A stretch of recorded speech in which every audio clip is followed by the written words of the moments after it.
Dear friends, आज हम बात करेंगे प्रमुख राजवंश एवं उनके कार्यकाल। कौन सा शासक का कब से कब कार्यकाल रहा, इसके तहत हम बात करेंगे दिल्ली सल्तनत से लेकर उत्तर मुगल काल तक। सर्वप्रथम स्टार्ट होता है दिल्ली सल्तनत में गुलाम वंश से। सबसे सबसे पहला शासक जो था कुतुबुद्दीन ऐबक, जिसका कार्यकाल 1206 से लेकर 1210 तक था। उसके बाद आराम शाह, इसका कार्यकाल केवल 1210 में था। उसके बाद इल्तुतमिश, जिसका कार्यकाल 1210 से लेकर 1236 तक इसका कार्यकाल था।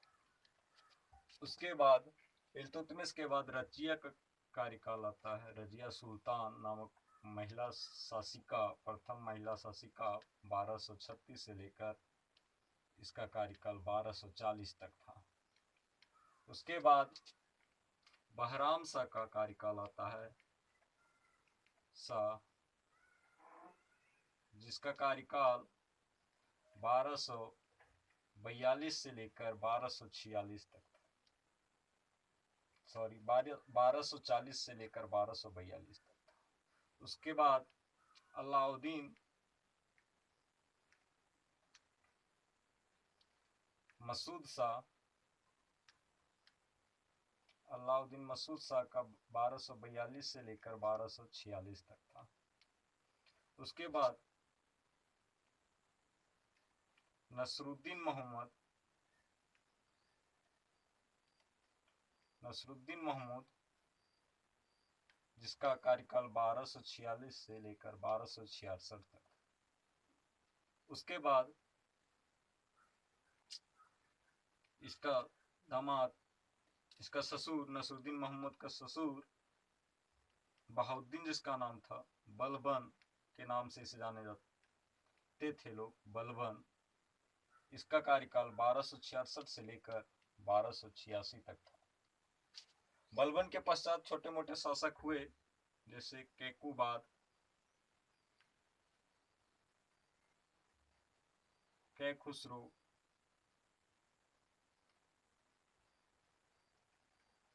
और शमसुद्दीन कैमूर्स,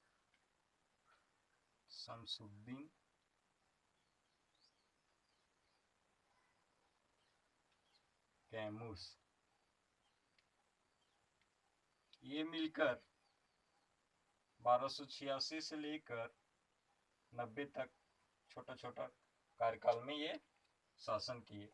उसके बाद खिलजी वंश का प्रारंभ होता है 1290 के बाद से, ये 1290 तक चलता है। 1290 से 1320 तक खिलजी वंश, जिसमें सबसे पहले जलाउद्दीन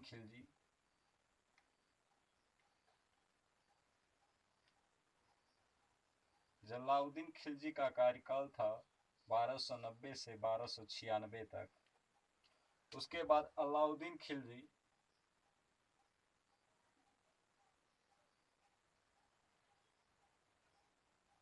1296 से लेकर 1316 तक। अलाउद्दीन खिलजी के पश्चात मुबारक शाह खिलजी,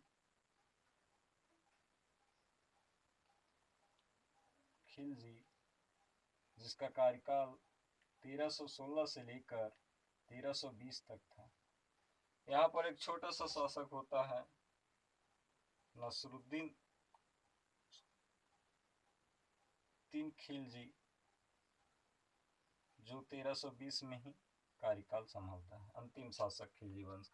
उसके बाद खिलजी वंश के पश्चात तुगलक वंश आता है, जिसका कार्यकाल 1320 से लेकर 1414 तक था। सर्वप्रथम गयासुद्दीन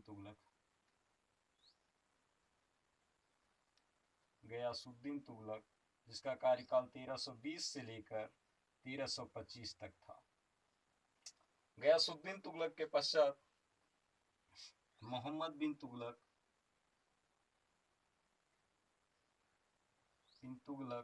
जिसका कार्यकाल 1325 से लेकर 1351 तक था। मोहम्मद बिन तुगलक के पश्चात फिरोज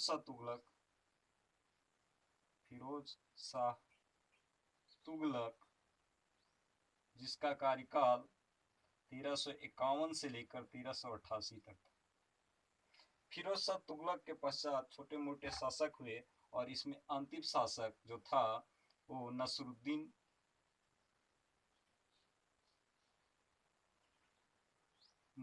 तुगलक था, जो 1414 के आसपास शासन किया। उसके बाद सैयद वंश आता है, जिसका कार्यकाल 1414 से लेकर 1451 तक था।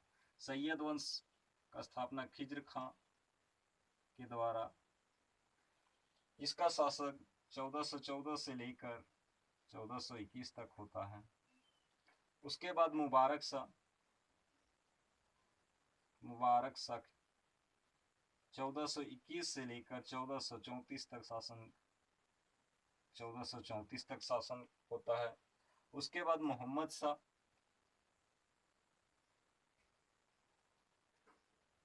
1434 से लेकर 1445 तक इसका शासन होता है। मोहम्मद शाह के बाद आलम शाह 1445 से लेकर 1451 तक इसका शासन होता है। दिल्ली सल्तनत के तहत अब अंतिम राजवंश लोधी वंश, जिसका 1451 से लेकर 1526 तक, इसमें सर्वप्रथम बहलोल लोधी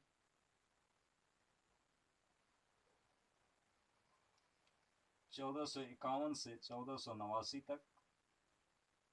उसके बाद सिकंदर लोधी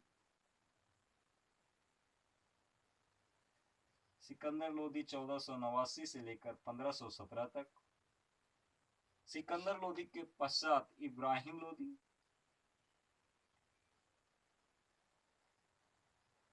1517 से लेकर 1526 तक, जिसमें बाबर इब्राहिम लोधी को हराता है और मुगल वंश का नींव रखता है। अब देखेंगे मुगल काल के शासक और कार्यकाल। मुगल वंश का कार्यकाल स्टार्ट होता है बाबर से। बाबर 1526 से 1530 तक। उसके बाद हुमायूं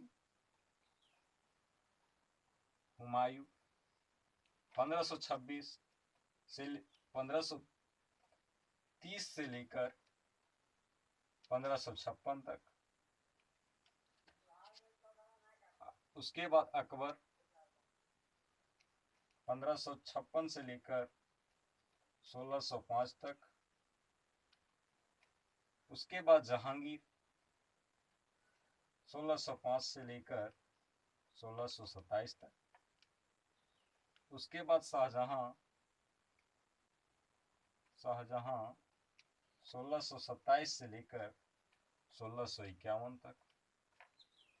उसके बाद औरंगजेब 1651 से लेकर 1707 तक। ये मुगल काल का था। अब इसके बाद उत्तर मुगल काल आ जाता है। उत्तर मुगल काल जहां शासक कमजोर, निठल्ले, लापरवाह थे। उत्तर मुगल काल के शासक उतने शक्तिशाली नहीं हुए, जिसमें सर्वप्रथम बहादुर शाहवन या मुअज्जम बोल सकते हैं इसे, जिसका कार्यकाल 1707 से लेकर 1712 तक। बहादुर शाह के बाद जहांदर शाह 1712 से लेकर 1713 तक। उसके बाद फर्रुखसियर 1713 से लेकर 1719 तक। उसके बाद मोहम्मद शाह 1719 से लेकर 1748 तक।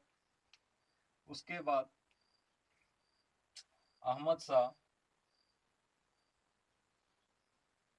1748 से लेकर 1754 तक। उसके बाद आलमगीर 1754 से लेकर 1759 तक। उसके बाद शाह आलम या अब्दुल शाह अब्दाली 1759 से लेकर 1807 तक। उसके बाद अकबर द्वितीय 1807 से लेकर 1837 तक। और उसके बाद अंतिम मुगल शासक, उत्तर मुगल का शासक बहादुर शाह, शाह जफर या बहादुर शाह टू, 1837 से लेकर 1857। ये था दिल्ली सल्तनत और मुगल काल का दौर, जिसमें के तहत हम प्रमुख शासक एवं कार्यकाल देखें। धन्यवाद।